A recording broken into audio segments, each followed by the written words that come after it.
Hey, this is the Fight Nerd, and premiering January 16 on AXS TV is the New Japan Pro Wrestling show. And joining me now is one of the English commentators, a man who needs very little introduction whatsoever, other than that he is one of my favorite fighters of all time. He is the Warmaster, Josh Barnett. Josh, how's it going today? I may need a little introduction, but I'll take as much introduction as you want to give me. Okay, how about all-around awesome guy, anime fan, UFC heavyweight champion? I don't know how much more I need to go on about because I don't want to mark out all day here, but it's always awesome to talk to you, Josh. Thanks. It's been a while. Yes, it has.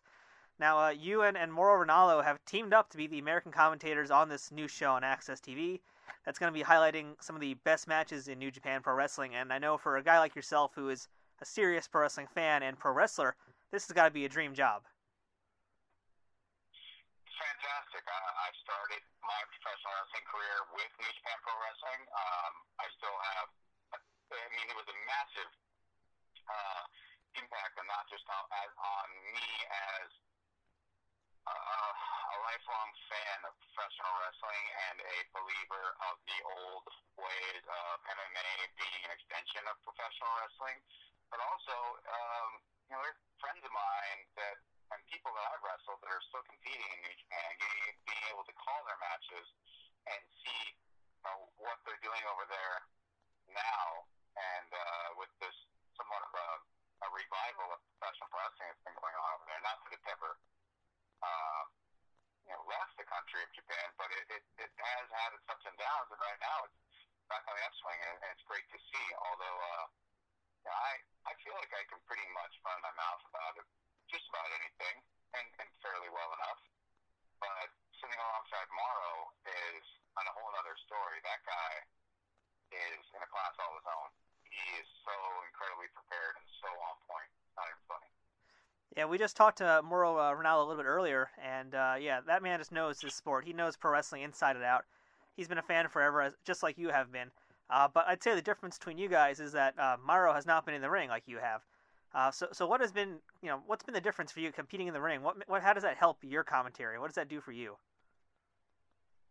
Well, I've got the experience of training over there, knowing some of these guys, their ins and outs. Some of them I've actually spent time working with myself in the ring prior to shows, or even wrestling them as a competitor.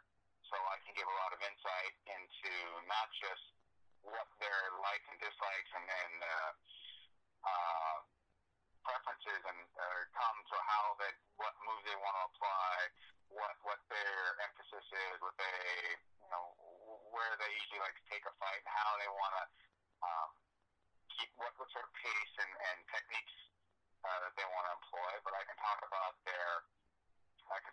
them as an actual person, their temperament, that kind of thing as well. So I feel like I give that inside look to the realm of New Japan Pro Wrestling, that only the kind of person that has been there and done that and worked alongside them, working out, training, and fighting day in and day out would be able to do. Absolutely. I think I got to hear a sneak preview of one of the episodes, which was the Tanahashi-Okada match from 2013. And you and Mauro have great chemistry, and you guys both offer a lot of very different insights as what we're seeing in the ring. So looking forward to seeing more episodes. Now, as for fans who are going to be new to seeing New Japan Pro Wrestling, who are watching it for the first time because of AXS TV, who are the guys that they should keep an eye on and get to know? Well, I think that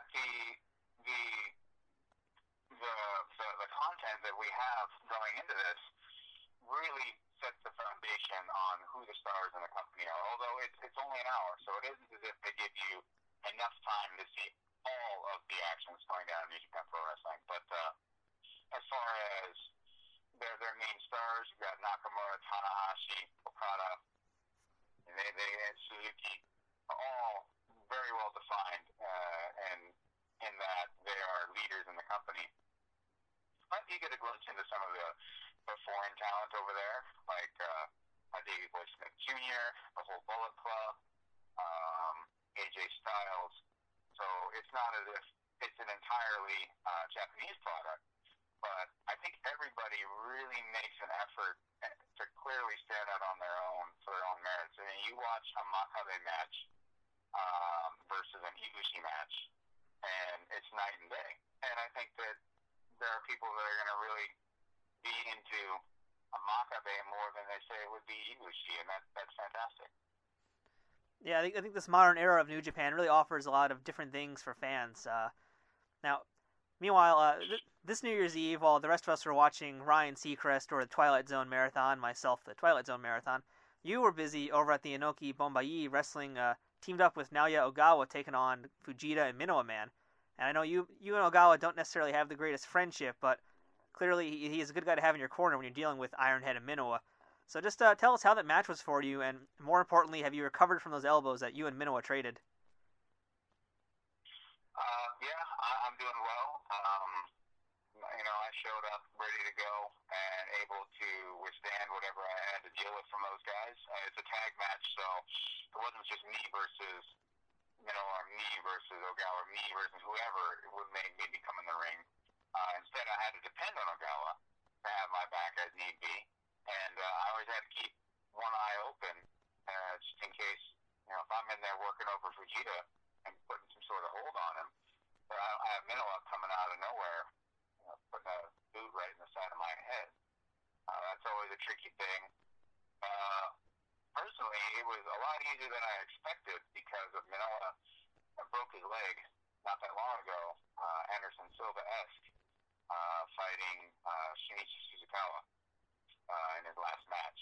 So he just came back from being on the mend and surgery, which honestly, I don't know if he was running for the money or just a glutton for punishment, but there's no way that we're not going to take advantage of that. And while, like you said, Ogawa and myself, not a lot of love lost, we do have a healthy respect for each other as we've fought before.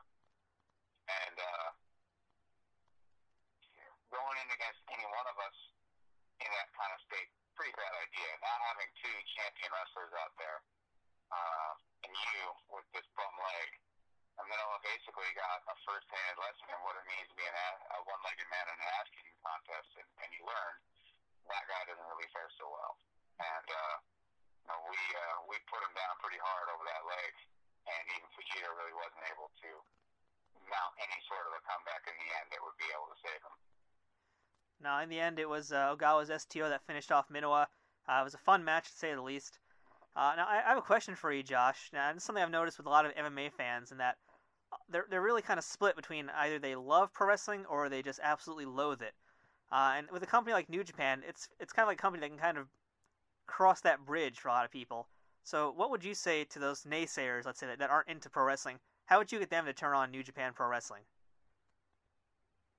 Oh, yeah. For one, throw out any preconceived notion you have of what you think professional wrestling is and should look like based on your experience with, well, I wouldn't even just say American pro wrestling, although that is a fair thing to say, but I'm guessing that most of these fans are anywhere from between 18 and, 35, which means a lot of them are probably more familiar with the newer levels of American pro wrestling product. But no matter what, you can't take the same ideas that you have of what professional wrestling looks like and take that and apply it to going into watching New Japan Pro Wrestling and Puroresu, as they call it in Japan in general. Although, honestly, if you walked into it and if you were willing at least to watch it and you had the thought that you were going to watch, I don't know, Monday Night Raw, and this stuff comes on, you're going to lose your mind. This is not your grandpa's pro wrestling, I guess. This is hard hitting. It's very fast paced. If anything, I can say there's a complaint of there isn't any actual wrestling in American professional wrestling anymore. Well, that's not the case with New Japan Pro Wrestling. You're going to see holds that you're familiar with from MMA. You're going to see hard-hitting strikes. You're going to see high-flying action as well. And you're going to see moves that you have no idea how that guy doesn't have a broken neck. Yeah, I'll never understand how Ibushi does half the stuff he does without killing himself. That alone is just amazing. Yeah, the kid really brings it, and really great penchant for bringing those feet up high and putting them right upside somebody's face. Now, this is something you touched upon a little bit earlier. How New Japan is having a big revival right now, and I wanted to ask you about Japanese mixed martial arts because for a while it seems like it's been really kind of down, and right now pro wrestling is much bigger than MMA seems to be in Japan. Do you think that big time Japanese MMA is completely dead, or is it just waiting for another revival to happen? It's tough because every country that you can go to, culturally, they're not going to respond to things the same way. And what may barely register on the radar in one culture will completely set an industry back in another. And that's just really the way of the world. But I think that Japanese MMA is making somewhat of a resurgence, and I think that professional wrestling can be a big help with that, especially if some of those wrestlers are potential fighters as well, and that is actually very tough to come by. But it can be great for some crossover work. Also, the fight industry is always, whether they want to admit it or not, had some reliance on the professional wrestling industry. And pro wrestling industry has been hurting, and the fight industry has been hurting even more so. There's a potential to bring back a big company, but it's not so easy as just saying, well, we're just going to throw these Japanese guys, man, they're just going to love it. Well, no, not necessarily. And it's not so easy to say, well, we're just going to put in these foreign heavyweights, and they're going to go in there and batter each other, and everyone's going to love it. That's not so easy either. Part of that, I think, is because Japanese fans, or the ones that you're going to try and reach to immediately, they've already seen pretty much everything you can throw at them. So it's tough to bring MMA back up to the status that it was, but it isn't dead. It's far from dead. And professional wrestling doing great right now is fantastic for the business overall. It's great for not just New Japan, but every pro wrestling company out there. I personally, even though I'm an IGF guy, and I'm working with them right now as far as my in-ring work stuff, I want to see all those companies be successful, because in the end, it's just going to help everybody.